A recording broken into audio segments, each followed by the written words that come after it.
Yun mga abel, good morning sa inyo. Sunday na naman, abangan na naman mga abel. So dalawang club nga yung aabangan natin ngayon. Anong oras na? 8:30 na mga abel, yan. So naka-ready na yung ihi ng Palakamay Kulugo doon sa loop natin. Nagtimpla na ako ngayon kasi kararating ko lang din. Meron nga akong hawak na, hawak ko nga yung Herbiotic natin. So papatakan nga natin yung ibang ibon natin dito kasi yung ibang young bird dito, yung like nung tatlo nating ibinaba dyan, medyo pumipikit-pikit kasi nga naninibago sila dito sa area natin o sa loop natin kasi medyo mahangin. So papatakan muna natin sila ng Herbiotic. Tapos yung inaabangan nating ibon ngayon sa Rosales, Pangasinan, ang release is 7:30 ng BBC. So possible ang datingan ng ibon mga 8, yan mga 8:50, yan 8:30 na, kaya mag-aabang-abang na tayo.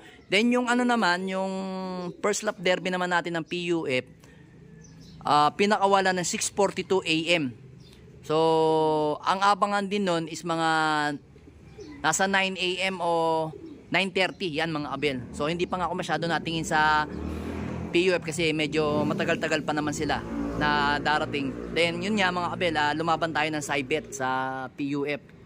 So sana pala rin tayo. Kumanda ang panahon bigla Akala nga namin ismash, pero bukas daw maglalandfall yung bagyo.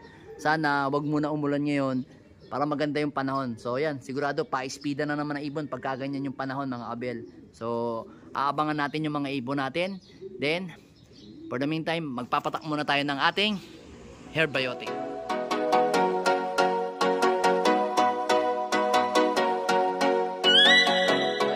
Anong oras na ba?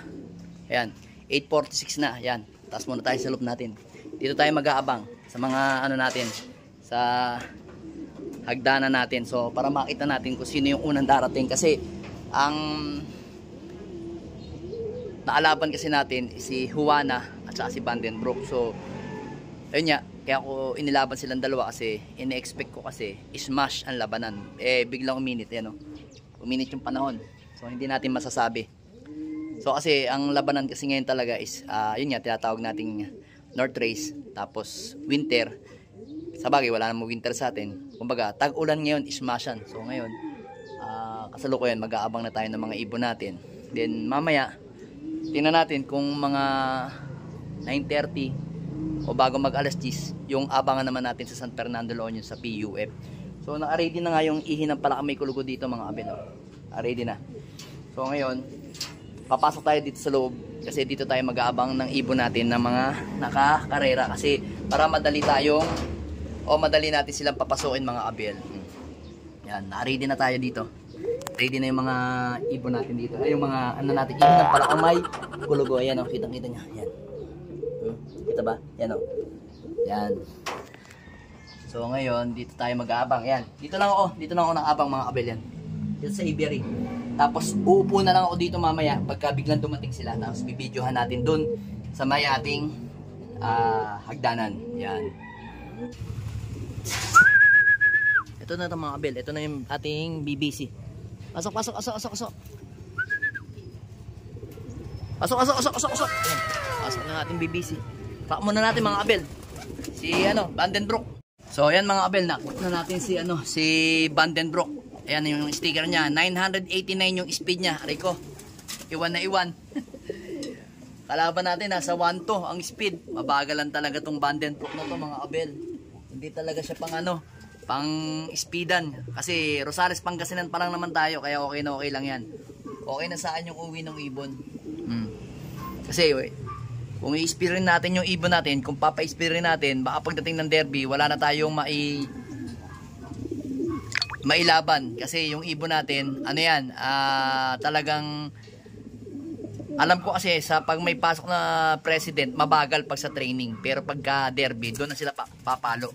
Nag-away pa yan. So painin mo lang natin painumin muna natin kasi napansin ko na yan kanina mga abel, napansin ko na yan kanina, parang sumama doon sa kapitbahay namin kay Kinaris. Ayan, sumama siya kasi napansin ko siya nagkaklay na dito sa akin Mukhang sinamahan niya pa yung ano, isang ibon doon sa kabila. Oh. So abangan pa natin si ano, si Juana, mga abel. So ito na, si ano, si Juana. Ayan, si Juana ng buhay natin, dumating na. Lock muna natin mga abel, yan oh. So yan mga abel, kompleto na ang ibon natin, 2 out of 2 tayo sa BBC. So ang speed niya ni Juana is 942 na lang. Okay na okay, at least ayan, okay na okay, at least magkasunod lang yung ibon natin, no? Nagulat pa nga sa akin kasi nandito nga ako nag-video ko do kay kay Vandenbroek, bigla siyang dumating. Ayan oh. Ayan, di naman pagod, saktong-sakto lang. Ayan. Gusto ko ganyan lang. Stay ano lang kayo. Stay consistent lang na takbuhan kasi first lap pa naman to ng ng fundraise natin, Rosales, napakalapit pa. So siguro mga 3 hanggang 4 na lang na training, magde-derby na tayo sa BBC mga abel. Kaya kailangan kondisyon lang natin maigi mga ibon natin. So ang aabangan naman natin mga abel is yung PUF natin. PUF natin na si Peter. O yan oh, inaabangan na siya ng asawa niya. Si White Flight, si Peter. Pasok Peter.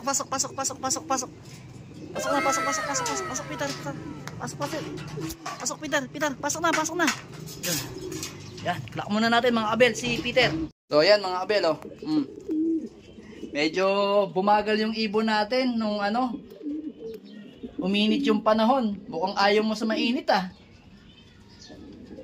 So bumagal nga yung ibon natin sa PUF. Nakaraan 1091 ang speed niya. Ngayon is 858 na lang yung speed niya sa San Fernando, La Union. So mukhang ayaw nito ng ng mainit ang panahon. So bumibili siya pagka medyo smash. So tingnan natin sa susunod. Alam ko susunod bigan ba o ilagan? Yan natin. Pero for the meantime, muna natin. Focus muna tayo sa mga ibon natin. Ayan. So sa PUF natin is 1 out of 1. Clock tayo. Second lap derby ng All Bird, tapos first lap ng Young Bird. Yan. Live tayo. Then yung atin naman BBC, 2 out of 2 sa Fundraise 1. Yan. Parehas 900 ang speed. Yan oh. Sakto. Taas na. Sige na. Pahinga ka na to sa asawa mo. Sige lang, tataas lang natin mga abel, no. Medyo pagod talaga siya. Yan, taas yan. Then eto, tanggalin muna natin dyan. Yan. Para makapagpahinga siya na maayos. Yan. So yun mga abel, kanina nawalan na akong pag-asa kasi naalaban nga tayo sa ibet ng 330 ngayon. Ayun nga, talo tayo. Okay lang yun. Importante, clock pa rin yung ibon natin kahit talo tayo sa ibet. Importante sa atin live yung ibon natin. So ngayon kanina, mga 1-1 ang speed, 1-2-1-1. Talagang kwento ko lang. Talagang totally abang na abang ako sa ibon dito. Dito tinataas ko na to, inaabangan ko yung ibon ko. Then dito lalabas ako dito kasi nga naka-side-bet yung ibon natin. So ngayon nagutom na ako, sabi ko, nako. Nasa 1,000 speed na lang. So ang ginawa ko, kumain muna ako. Lumabas ayun yung upuan ko, yun mga abel, upuan ko yung green tsaka yung yellow na yun. So kumain muna ako ng mami. Yun nga, pagkatapos ko kumain ng mami, bigla siyang lumapag. Ayan. Hindi ko nga na-videoan. So yung ibon natin okay na mga abel yan. Halos mga nagpapahinga nito itong mga to. Mga to, nagpapahinga. So yun nga, uminom na siya ng ihi ng palakamay kulugo. So yun, maya pagpahingahin lang natin ng konti, papatakan natin yan ng herbiotic kagaya nung ginawa natin doon sa dalawa. Kaya relax na sila. Yan yung ibon natin dalawa. Alright yung mga ibon natin. Galing ninyo. Sakto lang yun, uwi mo ha. Huwag kang mag-alala, okay lang yan. Kasi meron pa tayong mga susunod na lap. Alam ko, mas papahirap yung karera. Talagang meron ng ibon talagang mabibilis pagka ganitong fair weather. Ikaw, consistent ka lang. Okay na yun sa akin. Basta clock ka lang ng clock. Importante sa atin, super set winner ha. Yan. Yun mga abelo. After natin mag-abang, ayan. Kainan na sila. Ayan. Eksaktong alas 11 na. Ayan. Saktong alas 11 na. Nagpapakain na tayo ng mga ibon natin. Galing karera yung mga yan. Ito. Lumalapang na si Peter oh. Ibig sabihin, nasa kondisyon pa rin yung mga ibon natin. Ayan. Alright.